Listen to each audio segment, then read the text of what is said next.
Hello and welcome to the MHG podcast. As usual, life could be a little bit miserable, life could be a little bit dark, but we are here to bring you as much light and as much joy as possible as we head into the holiday season. Coming at you live, not live because it's a podcast, obviously, not from a hospital for the first time, but a home. Not a care home, that'd be, it's not a care home, it's my home or temporary home. Anyway, Stu, save me, how are you? I'm good, feeling Christmassy. Very glad that you've got some temporary accommodation and that you're getting on well with it. Yeah, excellent. Yeah, slept in my own bed, in my own bedroom. So yes. But yeah, no, it feels good. I'm out of hospital. I'm doing well.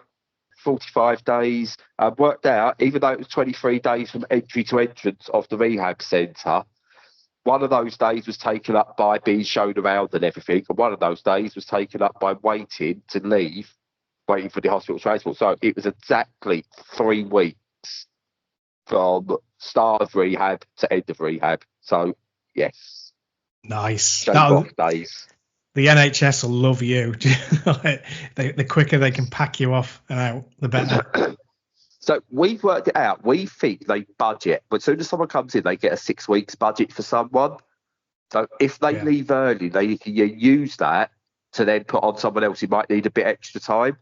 Yeah. Which is what we think goes on there. And then if that's not needed, what appears to happen is they seem to buy a Dyson Air fan, because there seems to be a few Dyson fans around. That's a strange thing to do, but if it makes them happy, fair enough. If there was just one, I would have thought, someone's brought that in from home. But there's a suspicious amount of Dyson Air fans around. Somebody's probably got shares in the company. Just, stocking up. I think someone's buying air fans with their bonuses. Weird. But yeah, no, I can't fault the place. Can't fault the place at all. Amazing. But yeah. Do you know what else is amazing, Stu? Oh, this is a quick one, by the way, but do you know what else is amazing, Stu? What is amazing? The world of video games. Oh, it sure can be. So, yeah. You asked the question because you're better than me this week. No, I've got more than you this week. That's the. Yes, indeed. Yeah. So, what have you been playing? So, first, I have been playing, and not sure who knows, Caves of Qud. So let's chew the cud. Is that what the cows do? They chew the cud? They do. And is there any cud in the game? I don't know what a cud is. But basically what you've got here is it looks like a game that would have been made with ASCII art in a way. It looks like it could work with an ASCII art style game. Is it ASCII? Is that the right term? Yes, it is. Yes. And it would work with that, but it's obviously been done with very basic graphics still. It's definitely not even, what was it, pre 8-bit, like 48K gaming, the old Spectrum 128. It looks like some kind of version of that modernised in many ways, and it's wonderful for it. So what you actually got, it's like a sci-fi based roguelike adventure. So you go along and you do. Oh, you've come across a chest. What do you want to do? Do you want to take items from the chest? Oh, here's an enemy. How do you want to battle the enemy? And it's almost like it's taking a text adventure, but making it into, for want of a better word, an actual game. So removing the type attack and stuff like that, you're actually doing the stuff live on screen. And it's got an interesting story. You basically, in this world that's alive, and you're on an adventure that potentially could save this world and things like that. And it's got so much depth. I feel I've barely scratched the surface of it so far. It's got so much depth to it, where there's things that you think, oh, that's going to impede my progress, but you could find ways around it. So if there's a wall, it could block you, but you can actually find ways of getting around that. So one of those ways could be you could try and break down the wall and stuff like that if you've got the right equipment. There's loads of different monsters and NPCs you'll come across and interact with. Obviously, you might get into battles with some of them and stuff like that. And there's different factions within this world. and what your actions are will impact the different factions and how they act to you, all that kind of stuff. But it still looks like a Spectrum or a Commodore 64 game where this I'm in my losing mind you. if that was possible. Sorry, I But lost you a apologies little. to anyone listening. You got me again. Just about. Yeah, sorry. So for anyone listening, I've got poor internet at the moment. So if it does drop, well, it might be like to save Stu some really awkward editing. There might be some drops. That's my fault. We'll deal with it. Yeah. But if I'm back, am I back for now? You are? Yeah, you're good. Cool. But I said there's different factions in there, and I said if this was like playing this back in the day, back in the late 80s, it'd blow your mind completely. And I don't think I can even do it justice as to everything that's in there.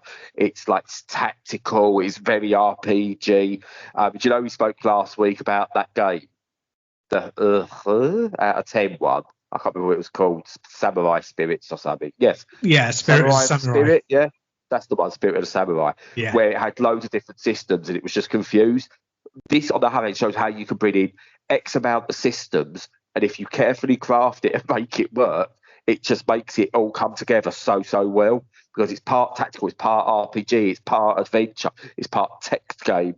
It's got like this fully realised world, and instead of trying to make this beautiful 3D created thing, it's a top-down 2D ASCII art, almost Spectrum style graphics that just make it work. It plays wonderfully on the Steam Deck. My only issue is it could do with a zoom function, and I hope that's something they might consider, or I might have completely missed it, one of the two. But yeah, I honestly cannot. Yeah, this is so good. This is a didn't know that out of 10. Yeah. Yeah, no, it's a strange one by the look of it, but it looks like it really works. Quite intriguing, really. I think it's doing quite well, isn't it? It's absolutely. It's been in early access. It's just got its proper release. One other thing, what I really like, you get to choose a play style as well. So like, there's one that's focused on like combat and stuff like that, and is fully roguelike. There's another that's like a proper RPG mode. There's a traveller mode or wanderer mode or something, I think it's called. This is based purely exploration, and then all games should have this, a daily mode, where you get a fixed character, fixed seed, and you play it for the day. So yeah, it's got that in it as well. Oh, it's I've barely scratched the surface, and I can't wait to play more. So actually, I think the score is out of 10. Yeah, it's that's a huge package, to coin a phrase. Thank you. It's welcome, but no, that's it. Really impressive that they've gone to that level of effort. They probably didn't even need to, but I suppose when you've been in early access for a while and you're refining and improving, that's a good way of doing it, covering all bases. And once again, shows why indie games will always be better than the big AAA games, because a big AAA game would have tried to make something that's open world, wonderful, lush graphics, had really bad performance issues, lacked some elements that they've had to cut, but had to keep in because of other parts that needed it and stuff like, and it would have been a mess. Caves of Qud has taken its time. It said, we're in early access for X amount of time. We're going to now go to 1.0, but here's the game that we've been working on for months and months, if not years, and you've helped us along the way. Thank you. Yeah, so, absolutely. Yeah.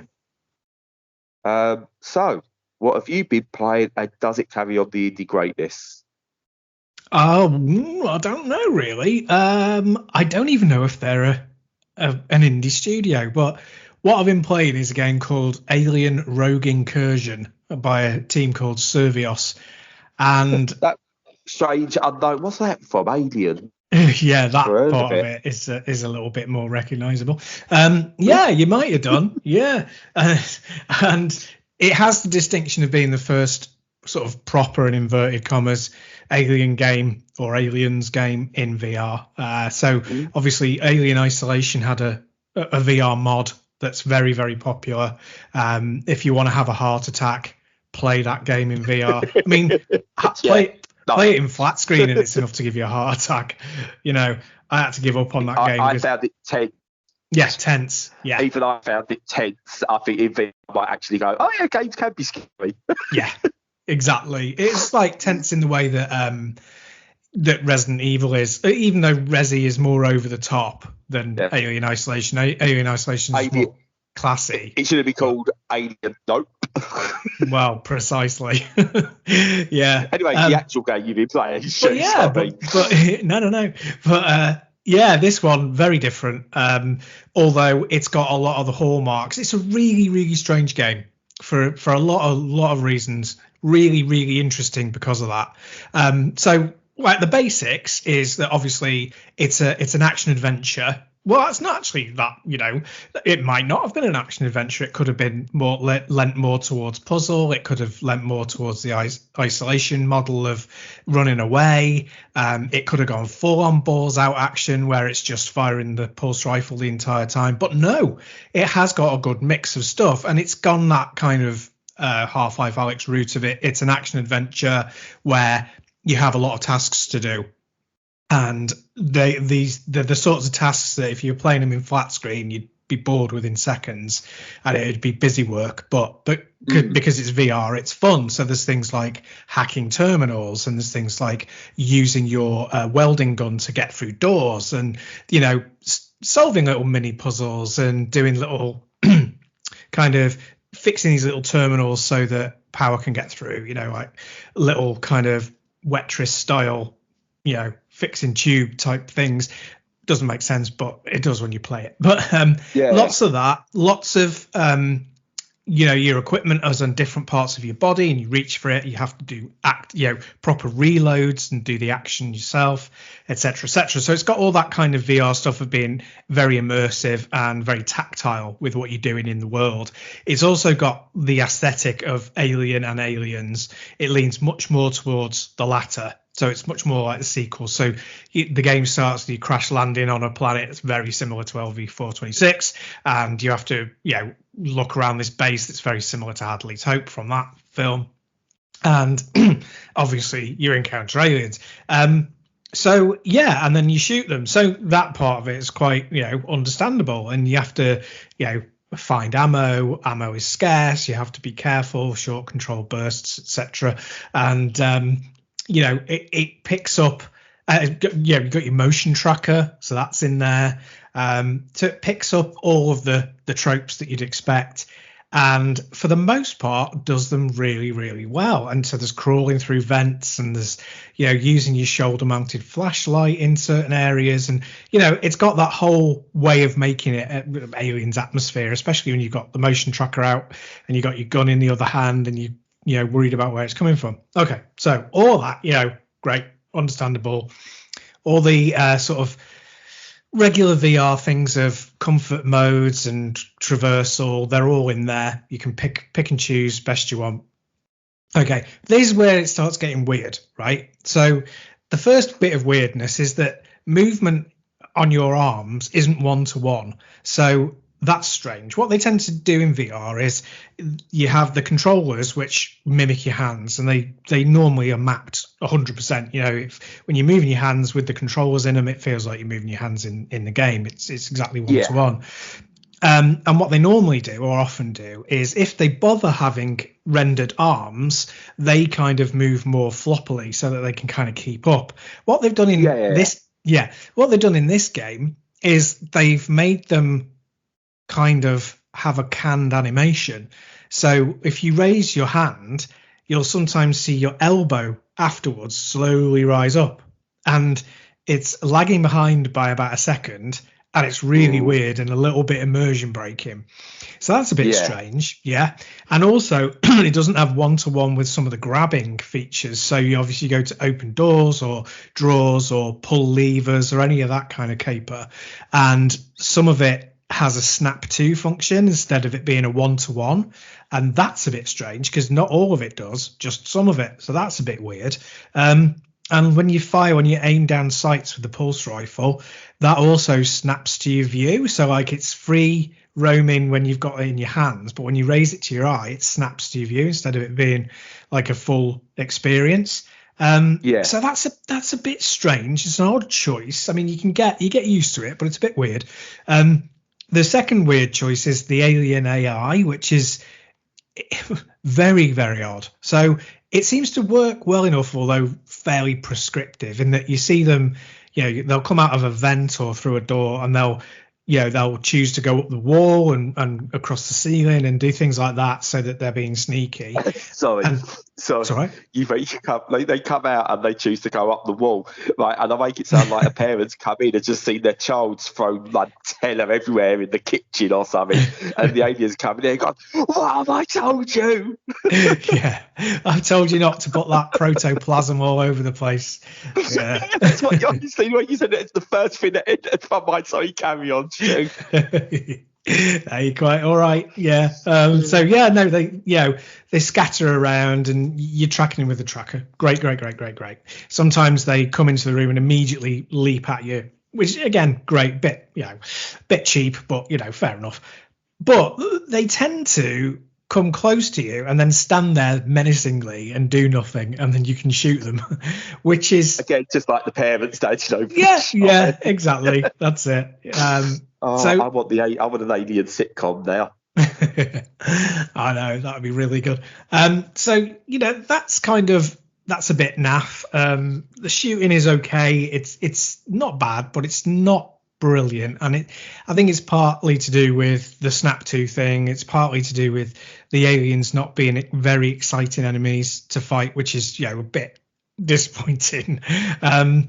But it's not too, the combat's okay. It's not bad. It's not brilliant. It's not bad. It's average.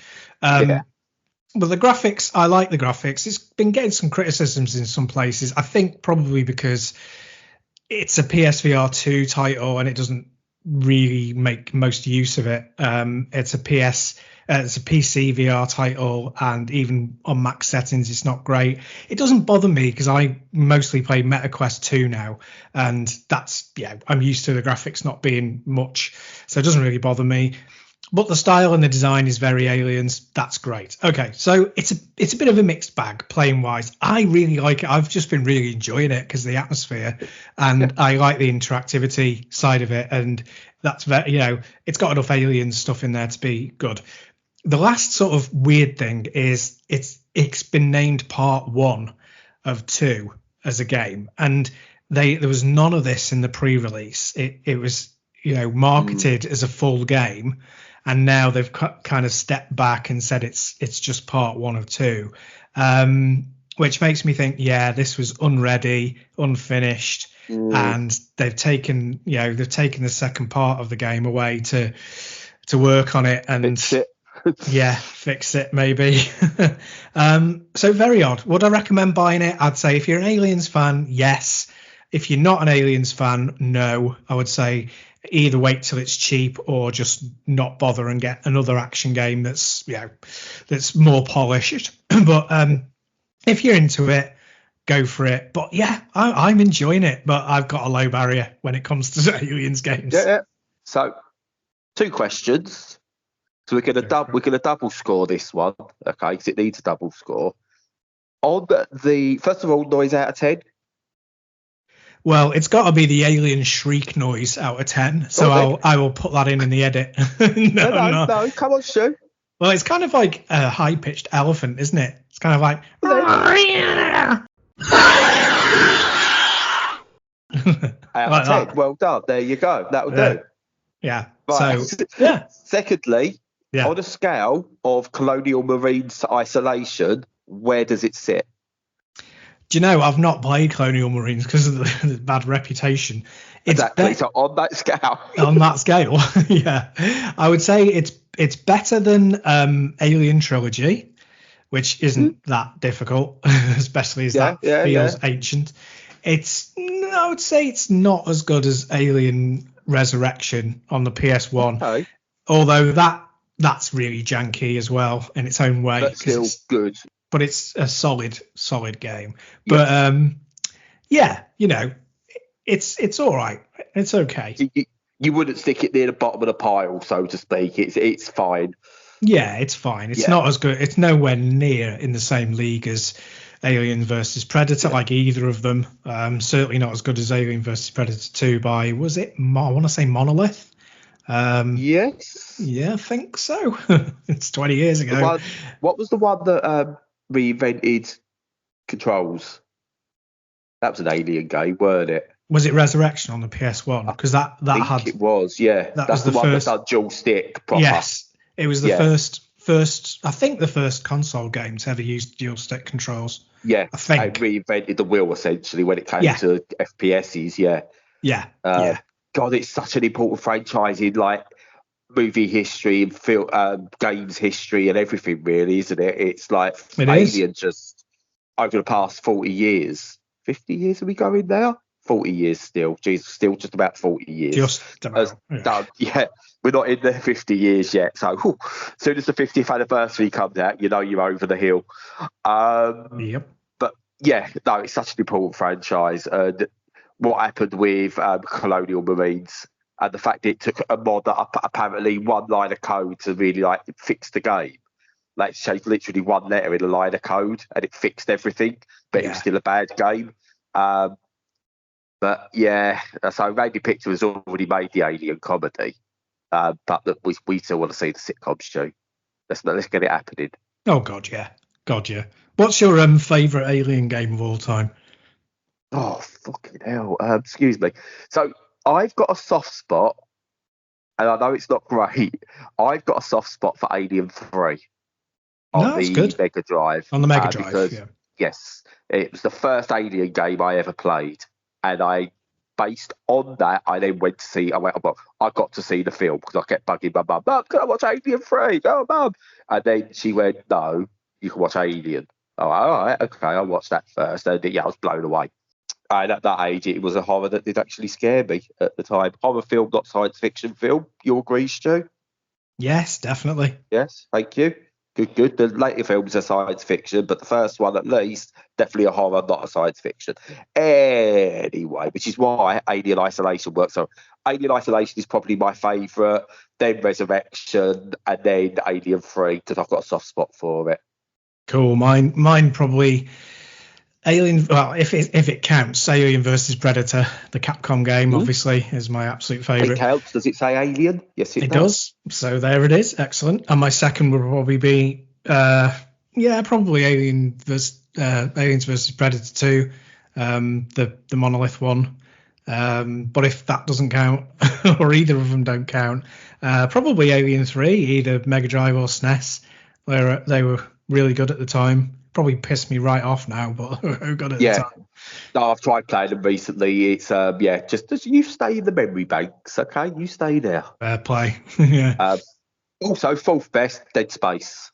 Just want to put that in there. It is essentially an Alien game without the license, isn't it? Yeah, pretty much. But anyway, you've got to go soon. So what else have you been playing? So we mentioned Alien Resurrection and that era of PS1 games. I have been playing a PS1 game remastered. I have been playing, and I might get this one, and I apologise to the PR people, Soul Reaver Legacy of Kain 1 and 2 remastered. I think that's Close what enough. It is. Yeah, because I always never get the title around the right way, because there's a Legacy of Kain of a Soul Reaver that's nothing like the Legacy of Kain Soul Reaver game, because it's more of a tactical top-down type thing. I don't know. Yeah, you're right. I found that accidentally, yeah. Yeah, Legacy of Kain, Soul Reaver 1 and 2 remastered, apparently. So, if you played the games, it's those from the PS1 era. I love them. I don't think everyone did, but I loved them. I thought they was amazing. And I went back and played the original releases, and I'll come to why in a minute. And they've made some really, really good choices with this remaster, because the old version doesn't control as well as the remaster. So when you play the remaster, it's the exact same games with nicer up-res visuals, and I believe they've actually up-res them. They've not done any of this AI upscaling. If I'm wrong, I'm sorry, but I did look to find out, and it doesn't say anything about AI upscaling. If it comes out down the line, it is, then avoid completely, obviously, because AI is bullshit. Anyway, Yeah, it's they've updated the controls so it feels more modern in your hands with the way you control it. It's a proper dual stick cameras and stuff like that, and movement with buttons seem to be properly mapped out and everything. But the actual games themselves are just as they was, which is kind of what you want if you're getting a remaster. You don't need to reinvent the game. If you're going to want to go complete overhaul, go down the Resident Evil remake line. And a lot of games get that confused.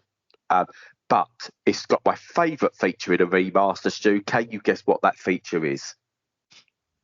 Ooh, save anywhere or No, it hasn't got that.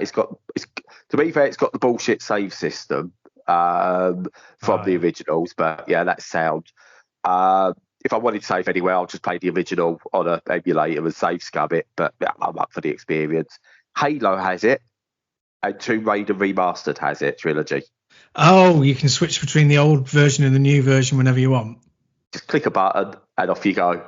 And I will say that never gets old, because you'll be playing through a part and going, oh, what did that look like in the older version? Oh my God, yeah, of course. Oh my God, look what they've done. Yeah. And just for like the main characters and stuff like that, just seeing their models in the upgrade, so you can see what was intended with like the design and everything actually brought to life. I love that feature. I think Halo was the first to do it properly. Again, just like Alien Resurrection did. It probably wasn't like Halo probably wasn't the first, but it was the one that made everyone sit up and take notice. So we'll put it that way. But Halo did it wonderfully. I think the Tomb Raider games did it really, really well. But that also added in, you can have the original controls. I haven't noticed an original control option in this. But again, I'm still not sure whether it doesn't just use the original controls, just honed a bit better, change a couple of features so like using the right stick for the camera just works better. Whereas you probably didn't have that knowledge back in like the early 2000s and late 90s and stuff like that. So I'm unsure whether they've redone the controls or just honed them. But yeah, it's a brilliant package. If you've never played the games, I think you might get frustrated with them because they are very much of their time. If you've played them and liked them, pick this up. If you played them and didn't like them, depends on your reason why you didn't like them. If you got frustrated with the controls, give this a go. If you just didn't like them, obviously don't buy this because it's not going to do anything. If you just want a button to change between old and new graphics, get it. Nice. Yeah. No, it's it doesn't really appeal to me, but I'm really pleased they did fix the controls. And I think one of the reasons that I kind of bounced off it back in the day was, that it didn't feel great. It felt a bit odd. The camera, I remember being a right pain in the arse, but that was the same with everything back then. But yeah, not perfect. I will point out it's better, not perfect, by the way. Yeah. So there is that, because obviously there is some limitations from the original game. So yeah, I will say that. But obviously, sorry, carry on, Stu. No. I mean, that was it, really. I mean, it's a bit odd.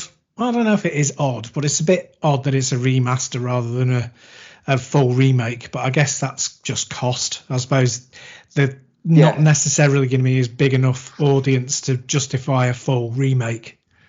Yeah. Yes. No, I don't know. I think not a remake, but I think the name alone holds just about enough weight that I think it could get a new game in the series, so to speak, or a reboot. Yeah, they might be testing the waters with this and see whether it's worth doing. Yeah. Cool, I'll go and buy 1 million copies then. Sounds like a good investment to me.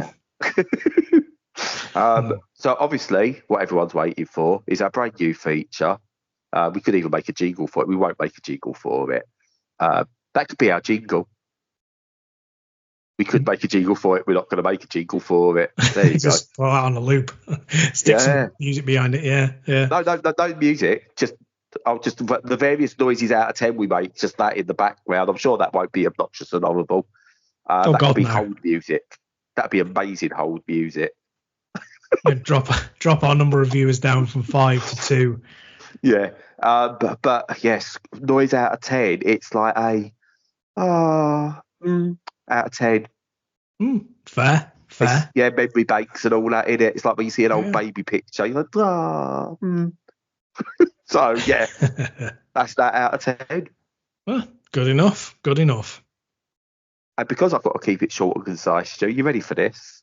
Go on. Unless you have anything to say. Sorry, unless you have anything else you want to say about anything. Maybe. A little bit. Go on, then. Go on. No. You do your bit, because if I've got to leave you something to say in case I've got to respond. I can't say my bit if you've got stuff you want to say. Fair enough. So, yeah, I was just going to say again about the audio quality. You know, I think it's picked up in the second half, but it was a little bit of a challenge earlier on. And it's going to be like this for a little while until we get a chance to have our full recording set up, our like professional booths and stuff again. But this is why I didn't say my bit. Like, I've got a cupboard under the stairs in the kitchen. Don't ask. Right, in our temporary place. And I looked at it and just went, oh my God, I could turn that into a podcast studio. That's nice. The size of it. But I can't because it's temporary, so gutted. Bummer. That is a bummer. But yeah, it is going to be up and down. In a couple of weeks, it will be better because I'll have proper internet in the house. I'm using mobile internet at the moment. And I'm in a different room because I've got to bring the what's the little device called? Little mini mobile router with me into the kitchen. So, but it's it will improve. It will get better. We can't talk about the quality of the actual content. That'll remain crap. That'll never improve. No, never. Unless we get a professional in. So never. That one time when I was doing game style and we had Cole Bosman, that improved things. But even that went a bit wayward because I was on it. I think I'm the problem, Stu. Drag it down. Yeah. Sound. I might look at the numbers when it's been like those couple of weeks where it's just you. I wonder why are there thousands upon thousands for that week alone? I just bring my fan base with me. That's what it is. Yeah, I mean, it's great. You look at the actual stats and the first 10, 20 seconds, there's loads of listeners and then it just drops off. You can't blame them. I don't look at that. I don't look at that stuff because that would leave me obsessed with stats and figures and everything. But with that, Stu, do you know what? I think they are. Sorry, just one more thing. Everyone, we know Christmas isn't for everyone. Stu's probably got a little bit about that as well when he's outro because professional. Christmas isn't for everyone. Just respect how people feel about it. If people need help for whatever reason, emotional support, whatever, do it. And at this time, it's really, really cold. If you're out and about and you can afford it, buy a homeless person a cup of coffee and a sausage roll or something like that. Just something nice and warm because it's getting cold out there now. And yeah, just do something nice for someone who hasn't got it as well as you. But with that moment, I'm going to quietly retire myself for the day. Okay. Strange way to put it, but fair enough. I'll shut up now. There we go. That's better. Yeah, no, I'll echo that just to say it can be a difficult time of year for people. And if you need to reach out to anybody, please do that. We're always there on the Discord if you want to chat. And, you can reach out to us personally if you want to as well. All through the various socials, feel free to do that. But apart from that, as usual, follow us on all the socials, as mentioned. Check out all of our content on the website. Have a Merry Christmas if you celebrate it or whatever you celebrate. And until next time, stay safe and stay sane.